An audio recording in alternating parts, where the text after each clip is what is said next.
Welcome everyone. So I'm Pasquale Bosso from the International Society for Quantum Gravity, the outreach activity team in particular. And today I'm with Professor Giovanni Amelino-Camelia at the University of Federico II in Naples. And so first of all, thank you for accepting our invitation. And we would like to talk a little bit with you about your research and your career in general, so to give the students and everyone an idea of what it means to do research in quantum gravity, and in particular in quantum gravity phenomenology, as we will see. Okay, let's try. So first of all, Professor Amelino-Camelia is a professor here at the University of Naples, but of course he traveled a lot, as it's typical in this area. So why don't you tell us a little bit? Yeah, well, I did actually my undergraduate studies were here in Federico II University, but then already for my PhD studies I moved to Boston University. Then my first postdoc was 2 years at MIT, the Massachusetts Institute of Technology. Then I was for 2 years in Oxford University. And another 2 years in Switzerland, partly at Neuchâtel University and partly at CERN, at the CERN laboratory, the theory division, of course. And then from there I came back to Italy at Sapienza University as a faculty member already in 2001. Okay. And 5 years ago I moved back to Federico II, so I made a large loop. That's very interesting. First going farther and then coming closer and closer to Napoli, and now I'm back there. Well, prove it, and the Earth is round after all. Yes. Okay, and did you always work on your current subject, or? Well, this interesting question is probably related to the particular approach on quantum gravity which I support. I started with both interests in mathematical physics and in particle physics phenomenology, which is not very typical. Usually those who have a sweet tooth for mathematical physics don't invest much in phenomenology, but I started here in Naples already with my laureate thesis. I worked on particle physics phenomenology, models of grand unification, or aspects of CP violation in the standard model. Then I moved to Boston for my PhD thesis, and it was mostly mathematical physics for a while. And it was the mathematical physics interest that took me to quantum gravity by the end of my PhD studies. And then after a while looking at quantum gravity research, and it was very formal, and it was very strange for me because I had done grand unification as a particle physics phenomenologist. And grand unification is a class of theories which speculates about new physics at a scale of about 10 to minus 32 meters. Okay. And it's only phenomenology. There is very little, principle, ideas, new concepts. Is really, let's add some new particles and see what happens. Of course, guided by the idea of grand unification, so to put together all the gauge symmetries into one gauge group. And so I was coming from that area where it was totally data-driven, making reference to a scale of 10 to minus 32 meters, which is already very far from the scales we can access. Yeah, just to have an idea of the scale that we can access. The scales we can access are about the LHC. If we use the LHC as our best microscope right now, that's about 10 to minus 20 meters. Okay. So already grand unification is 1,000 billion times smaller scales than we can access. Nonetheless, there was a lot of phenomenology. When I gradually moved toward quantum gravity, I found the conceptual problem incredibly fascinating. But it was frustrating to me that nobody was talking about data, and that there was no phenomenological problem. By the time I got into the community, there was no phenomenological program. And after all, it's not so different from grand unification. There in quantum gravity, the target scale is, we are estimating it to be this Planck length, about 10 to minus 35 meters. So very close to the So it's 3 orders of magnitude smaller, but once you speculate going farther by 1,000 billion times, it's not such a big difference to go a billion times. So I couldn't understand the logics.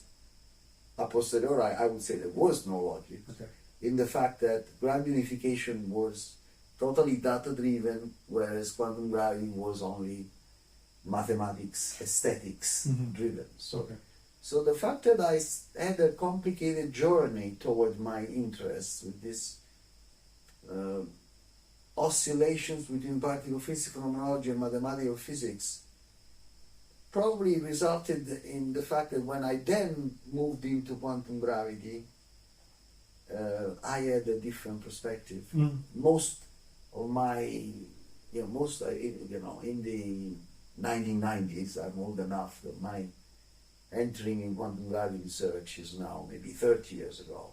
And in the 1990s, the young researchers my age in quantum gravity had already started as quantum gravity researchers from their at least from their master level studies. And I guess it was an advantage for me to not have done that straight path. So you had a completely fresh mind. Totally fresh look at all the issues on which instead the community tended to have a standardized viewpoint. Well, that's very interesting because, of course, talking of the standard viewpoint in quantum gravity, this means looking at the usual theory that we hear about, right? So string theory, loop quantum gravity, and causal dynamic triangulation, and many others, as we will see in of course, this series of interviews. But of course, having a perspective, a completely new perspective, and focusing in particular on phenomenology, of course, opens many doors, I suppose, in this sense. Yes, also, you have to understand, this is for I hope that this will sound very strange to young people who might listen to this interview. In the 1990s, when I entered the quantum gravity community, there was the feeling among many, even of the leaders of quantum gravity or string theory, that the quantum gravity problem would be solved within a few years. And it was I was just shocked. My understanding of the problem back then and still now is a problem of huge complexity that will require, I'm hoping there will be a gradual approach toward an understanding, but I imagine this gradual approach taking still many decades, if not centuries. But I was at these meetings where, there started to be the first meetings where both string theorists and the quantum gravity researchers were making presentations, and they both felt that the full solution would be within a few years. My intuition has always been that the problem is much harder than others estimate, and that it will be a big success to, say, make one little step of progress in 1 decade. And several such steps, I feel, are still needed. So another advantage that this perspective has, that I don't really have a favorite among the theories that are around. My next question. I don't have a favorite. I'm a scientist. I don't need to guess. I need to study. But if I was to guess, I believe it's totally unlikely that any of the theories we have built so far, with insight, only gathered at scales not smaller than 10 to minus 20 meters, could catch much of quantum gravity realm. Physics never made such a large extrapolation. That we made some leaps, but there were leaps, if you think about it in the right perspective, leaps of 1 or 2 orders of magnitude. This would be 12, 15 orders of magnitude. Mm-hmm. Unprecedented, and I don't think I don't think it's even possible. So what I'm hoping is that one, hopefully more than one, of the theories we have now, while not expecting them to be kind of a full or even a partial solution of the one body problem, but there is a chance that they catch. Right. I'm thinking, for example, of how the Bohr-Sommerfeld description of atomic quantum mechanics, quantum mechanics at the atomic level.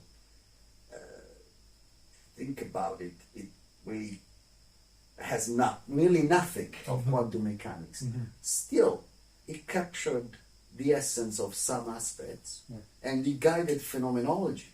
Mm-hmm. And phenomenology, in turn, guided by the Bohr-Sommerfeld, helped the build-up of the full quantum mechanics. So I'm hoping that one, but hopefully more than one of these theories, maybe one of these theories catches one aspect, another theory catches another aspect. So I'm rooting for everybody, really. I don't have a favorite. And my favorite will be the one approach that first leads to the discovery of the natural physical manifestation of quantum gravity, because so far the phenomenology has proven, the phenomenology that we have been doing for the last 20 years has proven that we in some cases have the necessary sensitivity to probe the Planck scale, but so far no actual discovery has been made, which is it's natural. Phenomenology always starts first by reaching the needed sensitivity, and then you start having a chance for discovery. But my favorite approach will be the one that leads to first discovery. So I don't know which one it is right now. Of course. I root for everybody. Okay, that's nice. And first question that can rise is, you mentioned that between what we know and what we hope to find, there is something like 15 orders of magnitude. How is it possible that there is so huge gap? So don't we know anything really in this gap, or is there something we can lay on? Well, this is a good question. This is unprecedented. I am also I use part of my free time. I know it looks very boring, but I use part of my free time to still do physics, but history of physics. Mm-hmm. I am very interested in understanding how big are the typical leaps that we make, and what was the nature of the hints, the clues that led to these leaps, which sometimes are called revolutions, because when you go further in our understanding of some direction, say the microscopic direction, by 1 or 2 orders of magnitude, this is such a big breakthrough that it always ends up being one form or another, a revolution in our understanding. And it's totally unprecedented, the fact that we even have a hint of a scale so far from the one we access. Usually, the hints say, imagine, one reference that is very dear to me is Einstein's study of Brownian motion. Right. And, well, the brilliant investigative mind of Einstein noticed that the Brownian motion of a grain of pollen in water could be a manifestation of a scale not yet observable. Their microscopes could not see the molecules of water, and the leap was of a few orders of magnitude. In that case, I think it was like 3 or 4 orders of magnitude with respect to the actual microscopic capability of instruments and the achievement by Einstein to infer the existence of molecules. But still, the Brownian motion was a hint of a new realm, which was a few orders, 3, 4 orders of magnitude beyond. It's a peculiarity of this season of physics that we have data only up to taking the microscopic direction as reference, only up to 10 to minus 20 meters, but some aspects of what we learned, not scales not shorter than 10 minus 20 meters, combined to give us strong indications that around 10 to minus 35 meters something else must happen. But what you're asking is also relevant to my concerns. Most quantum gravity researchers are assuming, well, all we saw stops at 10 minus 20 meters. With this information, we gathered evidence that something interesting should happen at 10 to minus 35 meters. Right. The hidden assumption that many make is that nothing else will happen. So that from 10 to minus 20 to 10 to minus 35, 15 orders of magnitude, nothing else really significant will happen. Things will stay at our present level of understanding. And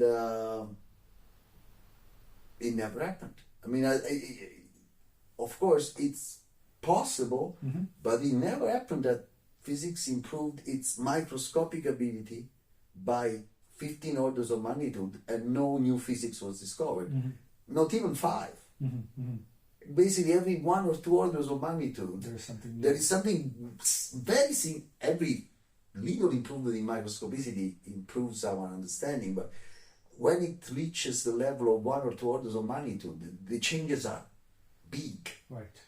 And instead, the hidden assumption in many claims or expectation about quantum gravity is that we have seen many things happen all the time up to 10 to minus 20 meters, which is where we are now. Right.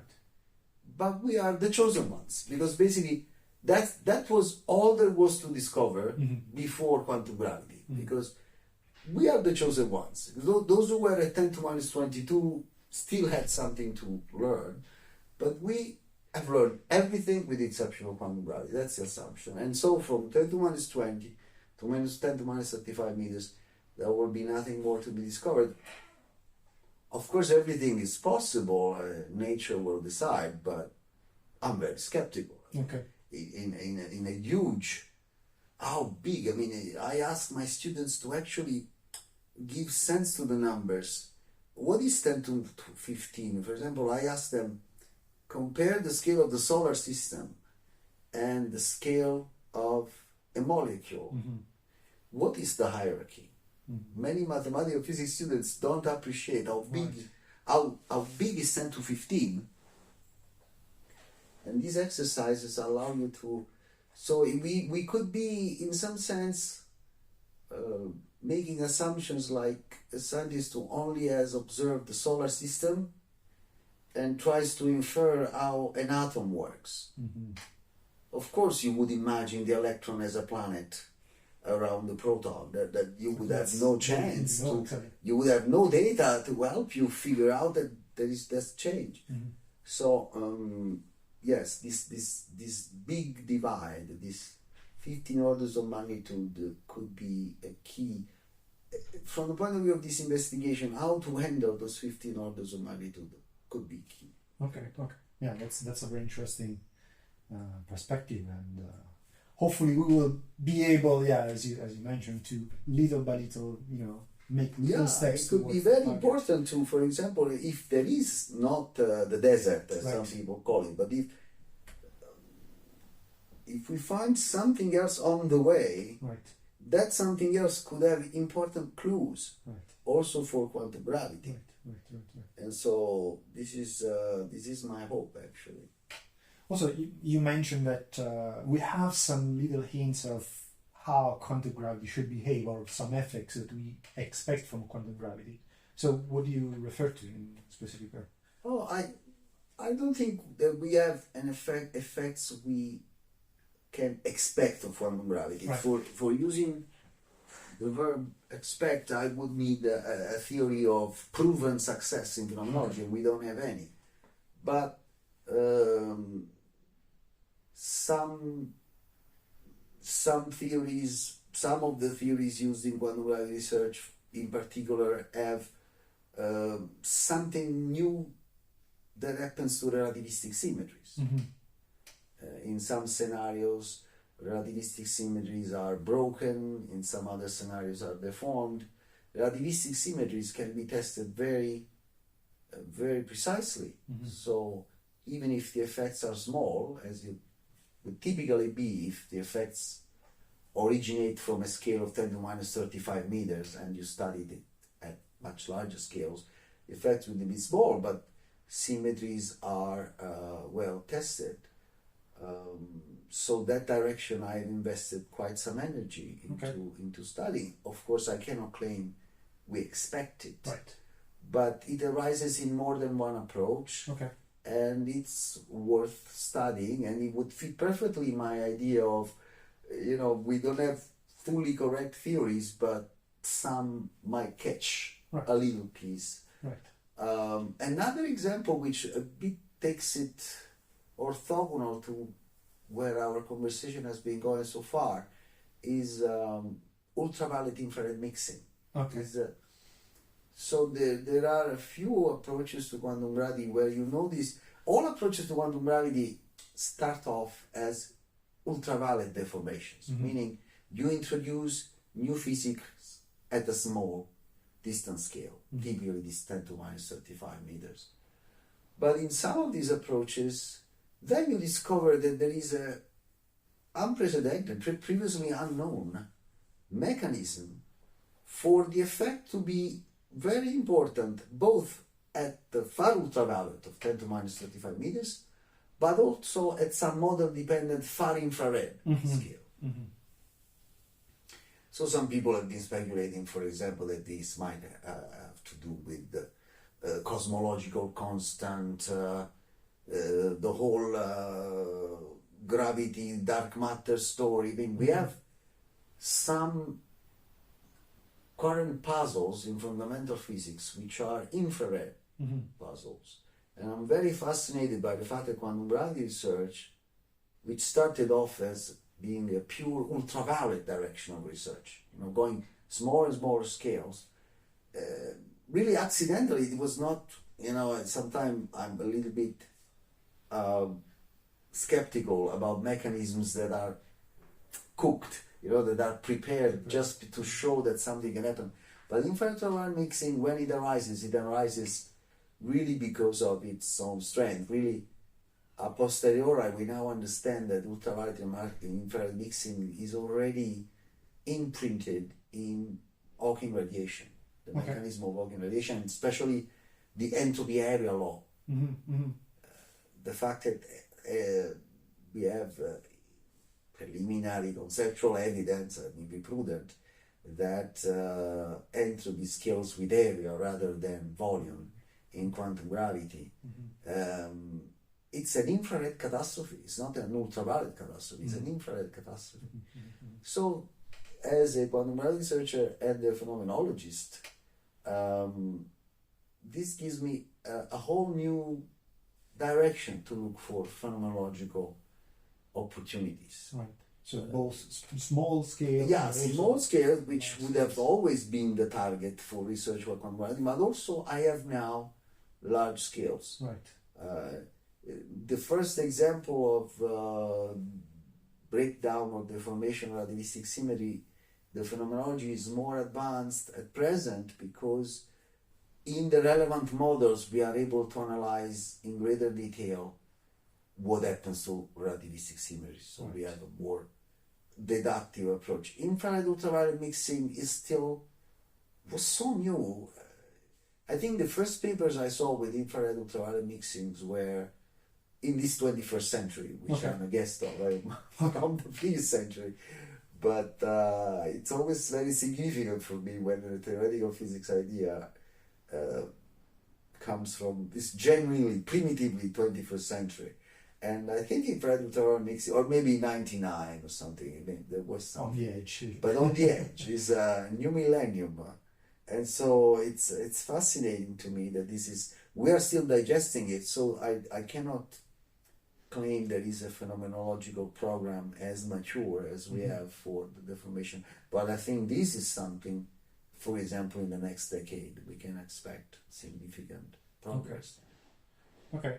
And, well, actually, let's if we are able. Let's try to give some specific examples of, for example, you mentioned deformations of relativistic symmetries. So what kind of symmetries and are we talking about? Yes, well, the details depend on a specific model, but the conceptual arena where these arise is basically linked to the fact that many models are introducing new quantum properties to space-time. Right. Space-time would have some quantum degrees of freedom. Right. And so a particle propagating in space-time, in our current models, a particle propagating in space-time is propagating in an environment which is quantum mechanically dead, inactive, totally inactive. And the relativistic laws of propagation and the kinematics of particles is very clearly reflecting this. I mean, there is no scale characteristic of any non-trivial properties of space-time. Mm-hmm. So in general, in different models it takes a different form. But what we are looking for in this case is to discover how the quantum properties of space-time affect the law of propagation and all the kinematics laws of particles. Mm-hmm. In some cases, in some models, it lends itself to an analogy with propagation in a medium of light, a very, very different context, but there's an analogy. You know, when light propagates in a medium, its effective speed is affected by interaction with the quantum and material properties of the medium. And so this is where one can see some plausibility in the fact that the laws of kinematics might need to be adapted to the fact that space-time, if space-time has quantum properties, which I'm not ready to assume until experimentally proven, that would be a key hope. Mm-hmm. Again, not because I like it or not like it, because if there is a little imprint on relativistic properties of particles, there is a chance to see it, because the accuracy of our tests of relativistic symmetries are very, very high. Okay. And do you think, so is there, okay, let me put the question this way. So on one hand, we could try to experimentally observe directly this very tiny effects coming from 10 to minus 35 meters. But do you think that there is any, mechanism that could make these effects observable at our scales, for example, yes, scales that we can observe? Yeah, this is the key point. Thank you. Yes, even if you accept as an investigative hypothesis, of course, not that fact, but as an investigative hypothesis, you, as a working assumption, you are willing to take that quantum properties of space-time will affect the propagation, for example, of quantum particles. Right. In all models that I've seen which make any plausibility, which are plausible at any level, these effects will be very tiny. Mm-hmm. Totally unobservable with our current but future imaginable for the future. Mm-hmm. Again, a scale of the characteristics scale of this interface between particles and quantum properties of space-time will be 10 to minus 35 meters. So chances are you would need macroscopic abilities to see a scale 10 to minus 35 meters. Mm-hmm. Totally unimaginable, even for a distant future. However, the trick here is that if you find ways to observe a cumulative manifestation of many such small effects, for example, in some of these models, the propagation of a particle, a bit like what I mentioned, propagation in a medium, the speed of propagation of a particle receives a little correction from the presence of quantum degrees of freedom in space-time. Now, this correction is so small, it amounts to a change in the speed. Take a ultra-relativistic particle, a photon, or even, for example, a neutrino, high-energy neutrino. They are very close to the speed of light, and but the correction to their speed could be at the level of 1 part in 10 to 20. Okay. Okay. With such a correction on a journey of a few kilometers, or a few thousand kilometers, or a billion kilometers, you would never manage to appreciate a velocity to a precision of 1 part in 10 to 20. But, for example, what we are using in this phenomenology are particles that reach us from very far. Okay. So the astrophysics of objects at high redshift.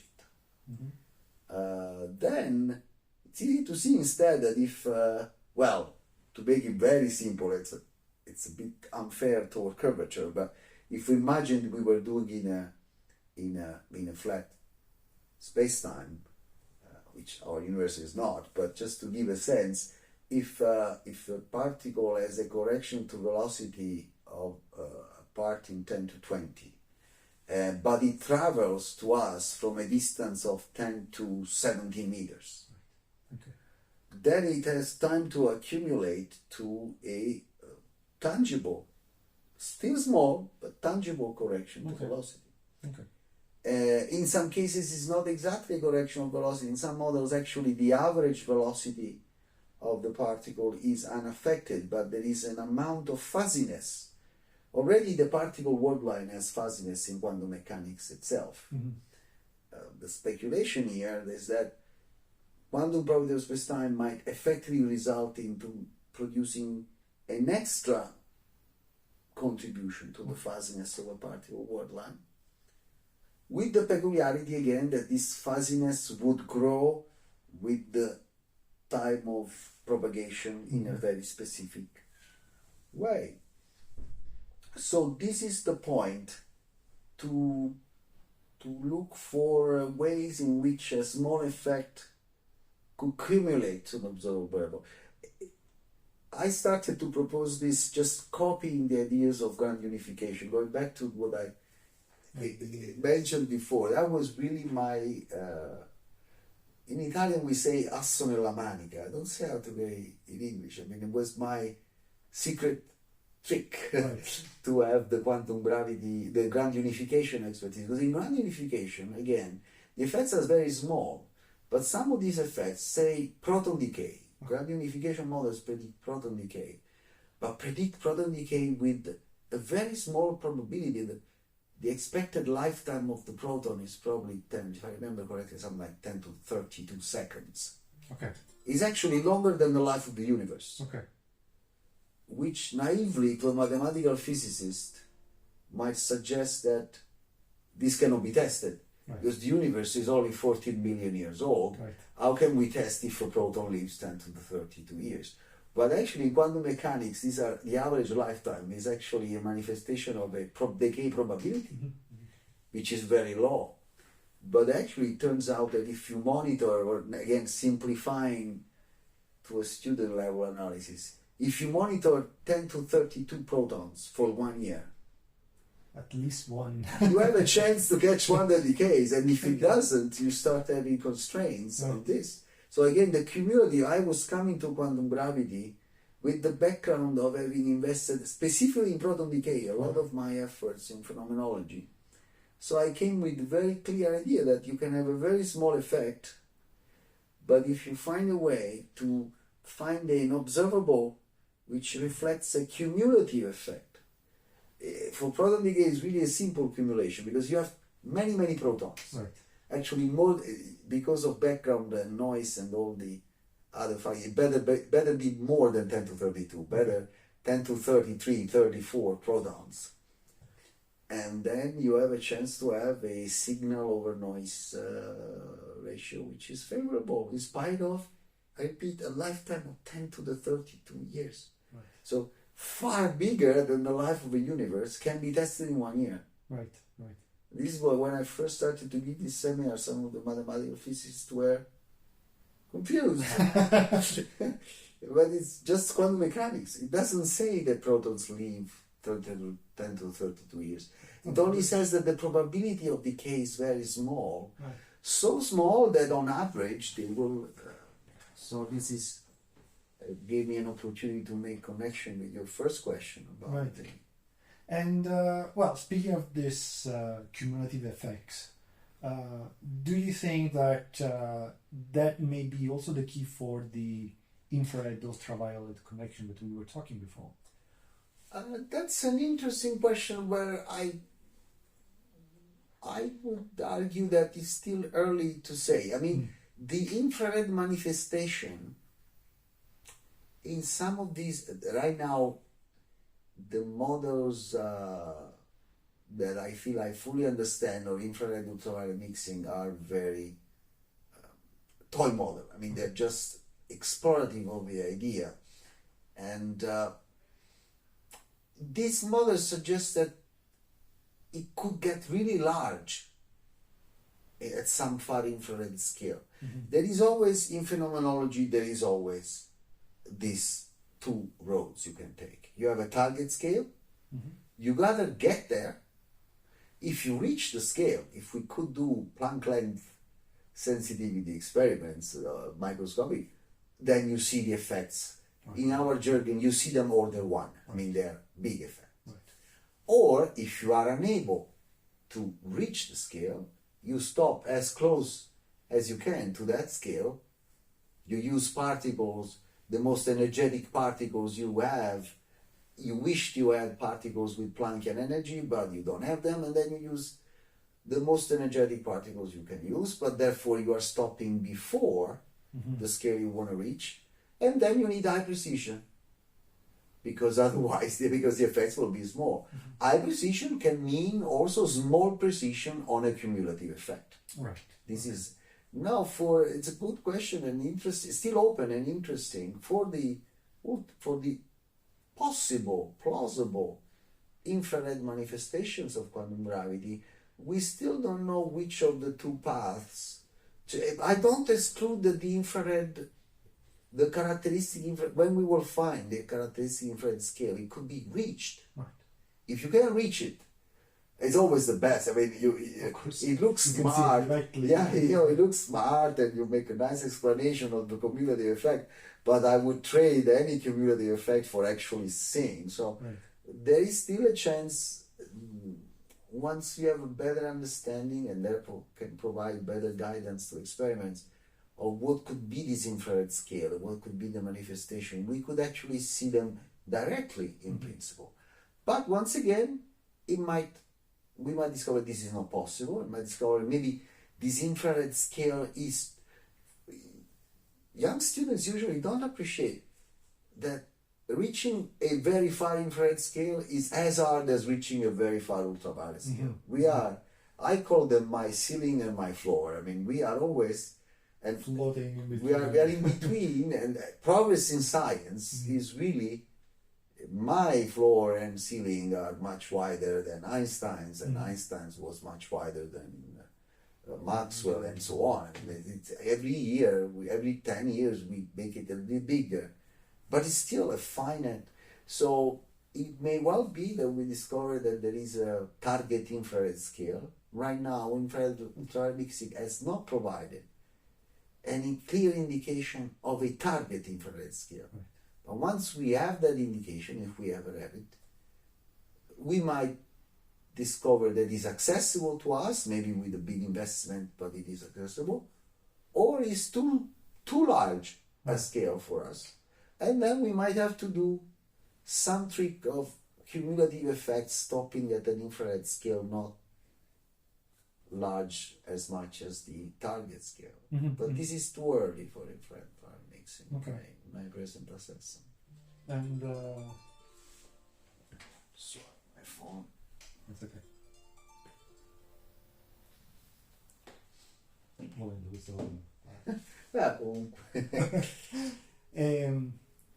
Okay, well, that's a very, very interesting discussion, and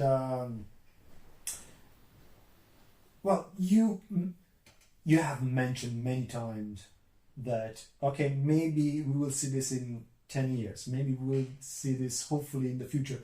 Do you have a time scale, let's say, for when we will actually see anything?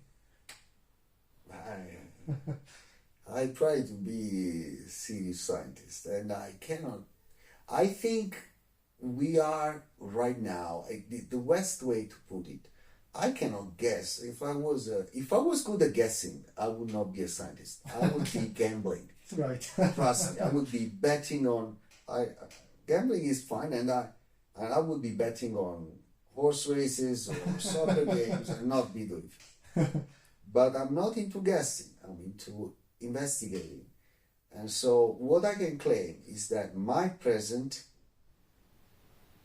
investigative opinion on where the phenomenology stand is a bit like gravity wave phenomenology was, I would say, around maybe the 1970s, where I don't think they had still any interferometers of high sensitivity, but they had some resonant bars. Correct. And they started to have sensitivity such that if we were lucky, if, these gravity waves that we now observe typically are collisions between very massive objects, typically a couple of black holes with masses 10 times bigger than the sun, and this is what we managed to see. And this is what the universe offers. Well, in the 1970s, they had enough sensitivity to get lucky. So I guess if there was really a very big collision between objects of masses much bigger than the sun, and it happened to be really close. So my sense of where now, in 2023, starting from zero, in the first papers on quantum gravity phenomenology were in 98, 99, so it's less than 30 years. And where we stand now, I think, overall, is not as clear because the gravity wave community was looking for a specific effect. We have several targets, but overall, I feel that we should feel in the same stage as those hunting for gravity waves must have thought in the 1970s, when they started to have sensitivity good enough that if they were really lucky, they would see it. So when will we see it? I don't know. I hope we are very lucky, and then we see it. It could be in the next decade. But if the example of gravity wave research is any guidance, it actually took some 40, 45 years more to actually get to it. So I'm not into guessing, but I'm just saying. But I don't think this should. Students in particular should not feel that this is not exciting. I mean, we are finally ready for being lucky. Be ready for being lucky is already a big thing. I mean, it's a big accomplishment, Right. especially considering where we started from. So let's see. It depends on also. It depends not only on the improvement of telescopes and experiments, but also on theory, in my perspective. So it could be. So right now, I feel the way I described to you. That's my perspective. Maybe there is a new theory result next year that opens a new window for phenomenology, and I might reassess. So how much it takes. Whereas for gravity waves, you only needed, the only help you could get was very atypical phenomenon. Right. Here, we don't know exactly what is the collection of effects we should be looking for. If next year some new results arise with new effects that appear to be plausible and that are more easily testable, that could render the overall assessment more optimistic, in my opinion. So your message would be, well, get ready to be lucky at this point? My message is that to be ready to be lucky is very hard. Right, right. And it's a big accomplishment for a frontier physics investigator to be ready to be lucky. And it's the first step. The next step, but really is always like this. The next step is get ready to be lucky, but even a little less lucky than I needed to be before. Right. That's really what every time we switch on a new particle accelerator, a new telescope, what we are really saying is, okay, now my chances of winning are bigger. Right. My chances of seeing the Higgs particle are much bigger now. But it's always, you have to be lucky. Nature must. Yeah, you cannot decay. Because you cannot decay. Nature might hide from us things indefinitely. So, with the exception of a few people that see physics a bit more like a religion than a science, but in science, all we can do is to prepare to be lucky and try every few years to need less luck.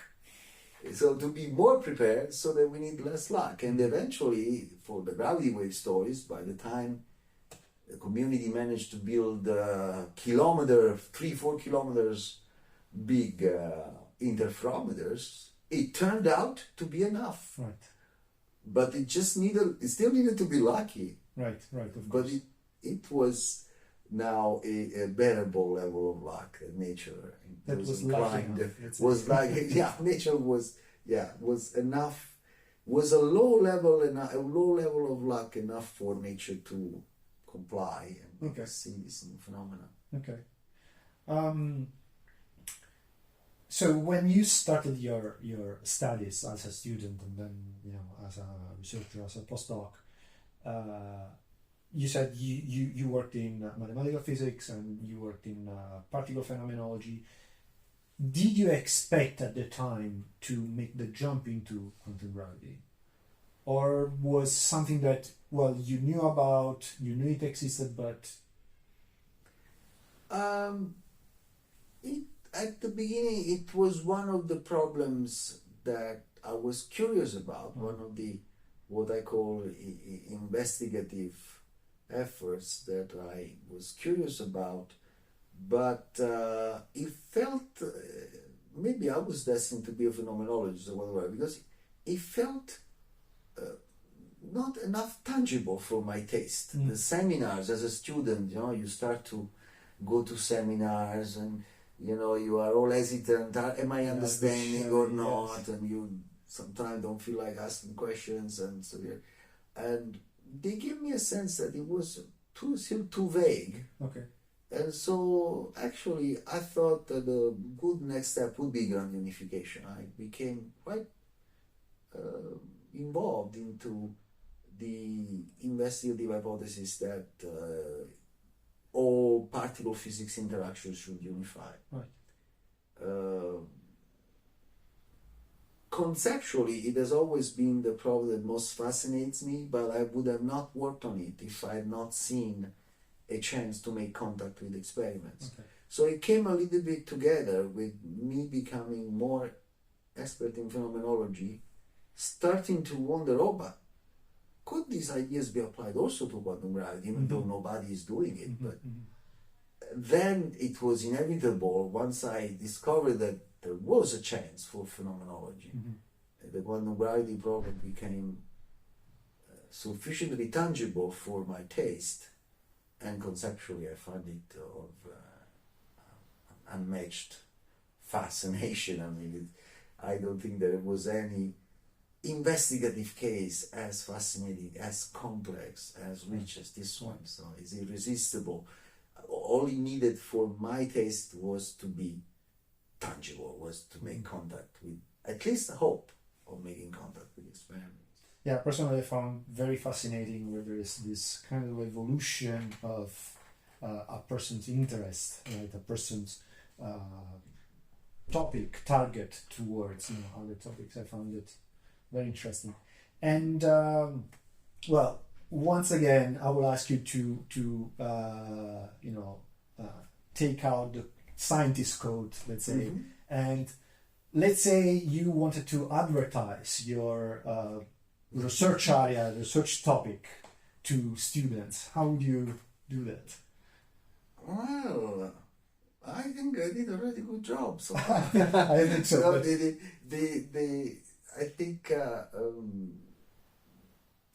I think what needs advertising, I mean, what can well understand and where the advertising advice is probably most useful. I remember on my mathematical, I have this double, this is pretty rare, I have really a double soul, mathematical physicist and phenomenologist. As a mathematical physicist, when I felt as a young student, a mathematical physicist, I thought that phenomenology would be too complex, too like artisan work. okay. I felt more protected doing mathematical physics with all its rules, and you know what you're doing, you know what you should be doing. It scared me that to do phenomenology, it looked like you needed to be more like an artisan, like having intuition and having the ability to approximate in the right way, but sometimes even brutally. Some quantities, I felt like, oh, these guys are ninja physicists. I would rather be in a protected. Well, I invite those mathematical physicist students who could have taste for phenomenology to play with it a little bit, because it takes only a bit of being in the game of phenomenology to appreciate that it has its rules, and it is much less of a ninja physicist type of work. In some sense, a mathematical physicist will discover, a young mathematical physicist will discover that phenomenology work is not that different. There are the rules, there are approaches, there are techniques, there are standards. I mean, it's still mathematics at work. Right. So this to advertise, I think, but this is very much somehow self-referential, because it was for me an extremely joyous moment when I started to appreciate that even though I'd always felt more like a mathematical physicist, I could do phenomenology, and I will not be lost into all these tricks. They were not tricks, they were techniques I could learn. So rather than advertising, I just challenge young mathematical physicists who could conceptually be attracted by work in phenomenology, and they perhaps feel, however, that they are, no, but I need my theorems, my sound definitions. Right. Challenge yourself. You might discover, some of you, not all, but some of you might discover that you are able to get by without the highest level of rigor in definitions and that. So. Okay, yeah, that's a great message for young researchers and students, and I think this is the perfect moment to close our discussion. Our very interesting discussion. Thank you I hope it helps students who will watch it. For sure. And thank you for being such a nice kind of host. And thank you for accepting our interview. Thank you very much. Thank you.